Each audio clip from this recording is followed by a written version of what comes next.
Hello, good morning, my dear students. How are you? I hope you all are very good, fit, and fine. Today we are going to starting a new chapter in English grammar, chapter number 24, page number 38, and the name of this chapter and assignment is comprehension. So first of all, tell me, student, what is the meaning of comprehension? Comprehension is nothing but it's a one type of thing. With the help of that thing we have to check ability to understand something, your ability to understand something, or we can say that your actual understanding of something. मतलब आप इसके comprehension के help से हमें ये पता चल जाता है कि हमारी एबिलिटी कितनी है किसी भी चीज़ को समझने के लिए, क्योंकि कॉम्प्रिहेंशन के अंदर आपके सामने एक छोटा सा paragraph, little conversation, little dialogue कुछ भी रखा जाता है, फिर उसको एक बार रीड करने के बाद हम इजीली उसके अंदर से किस प्रकार से क्वेश्चंस को फाइंड कर सकते हैं, that is the actual meaning of comprehension. So with the help of comprehension we can easily check ability to understand something. Okay, so let's start. Read this poem carefully. So here one poem is given here. So start करते हैं इसको. See the merry little squirrel has now scrambled to its nest. Okay, तो देखो merry little squirrel एक बहुत ही happy little squirrel has now scrambled to its nest. वो जैसे किसी को देखती है ना तो scramble means quickly अपनी नेस्ट की तरफ वो चली जाती है, फटाक से अपने घर की तरफ वो भाग जाती है.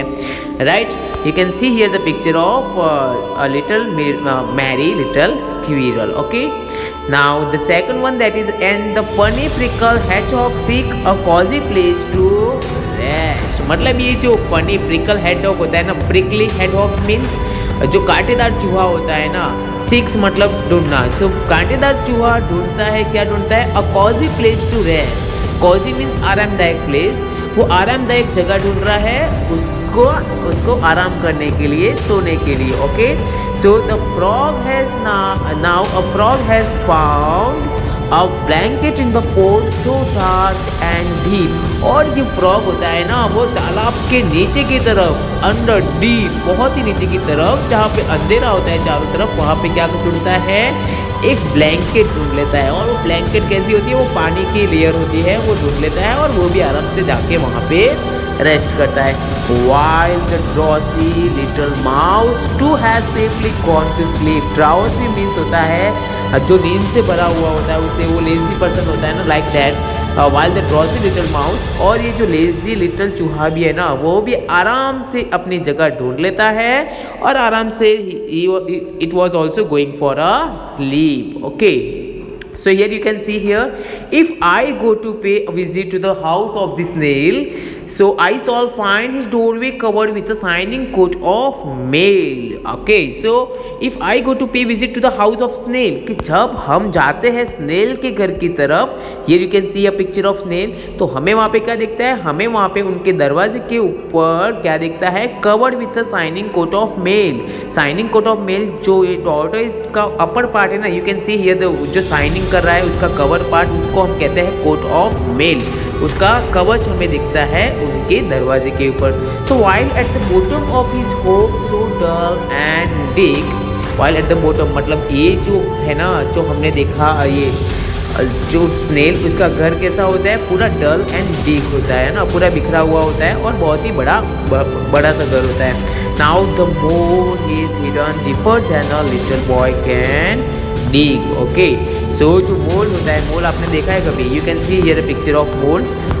चूहे जैसे ही दिखता है बट एक्चुअल में उसकी आइज बहुत ही छोटी छोटी सी होती है. तो वो कहाँ पे रहता है? वो ज़मीन के अंदर की तरफ रहता है, वहीं पे छिपके रहता है. बट वो इतना ज़मीन के बहुत ही थोड़े से नीचे के पार्ट में रहता है कि छोटा बच्चा भी आराम से डिग करके, खड्डा करके उसे निकाल पाए. So the mole is hidden deeper than a little boy can dig dark and in the corner of the dark barn where I almost were to tread. और जब हम किसी गुफा के अंदर जाते हैं, किसी केव के अंदर जाते हैं, ज़मीन के नीचे के पार्ट में जाते हैं, तो वहाँ पे क्या होता है? चारों तरफ अंधेरा होता है, हमें डर लगता है जब हम वहाँ पे अंदर की तरफ जाते हैं. Right, so upside down the bats are hanging from the rafters overhead. और जब हम उस गुफा के अंदर जाते हैं या फिर किसी ज़मीन के अंदर के पार्ट में जाते हैं तो राफ्टर्स में छत के ऊपर देखते हैं तो हमें वहाँ पे क्या दिखते हैं?